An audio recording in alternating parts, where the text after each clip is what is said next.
இங்கே 100 பேர் வந்திருக்காங்களே, அவங்க 100 பேரும் ஒரு இடத்துக்கு போவாங்க. அவங்க 4 பேருக்கு சொல்லுவாங்க, அவங்க 4 பேருக்கு சொல்லுவாங்க. இந்த மாதிரி காட்டுக்குள்ளே இந்த மாதிரி சித்தர் இருந்தாங்க, இந்த மாதிரி அக்ஷய பாத்திரலேருந்து எங்களுக்கு பிரசாதம் கொடுத்தாங்கன்னு.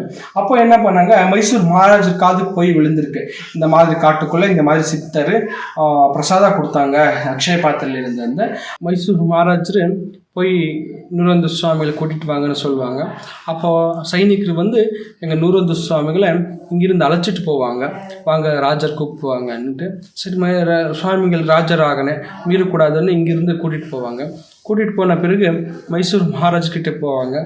போன பிறகு மைசூர் மகாராஜர் எடுத்த உடனே உங்கள்கிட்ட அக்ஷய பாத்திரம் இருக்கா கொடுங்க அனு கேட்பாங்க. ஆனால் எங்கள் நூரந்த சுவாமிகிட்ட எந்த அக்ஷய பாத்திரம் இல்லை. சரி உங்களுக்கு யார் சொன்னதுன்னு எங்கள் நூரந்த சுவாமிகள் கேட்பாங்க. இல்லை இந்த மாதிரி காட்டுக்குள்ளே இந்த மாதிரி 100 பேர் வந்தாங்களா, அக்ஷய பாத்திரலேருந்து பிரசாதம் கொடுத்தீங்களான்னு சொல்லுவாங்க. ஐயா அது அக்ஷய பாத்திரம் இல்லை, 100 பேர் பசியன்னு வந்தாங்க. அவங்க பசியை நீக்கிறதுக்காக என் ஜோழ பையன் எங்கள் தபசக்தி மூலியமாக அக்ஷய பாத்திரம் மாற்றினேன். அது விட்டா என்கிட்ட எந்த அக்ஷய பாத்திரம் இல்லை. அவங்க பசியை வந்தாங்க, அவங்க பசியை நீக்கணும் அவ்வளோதான்.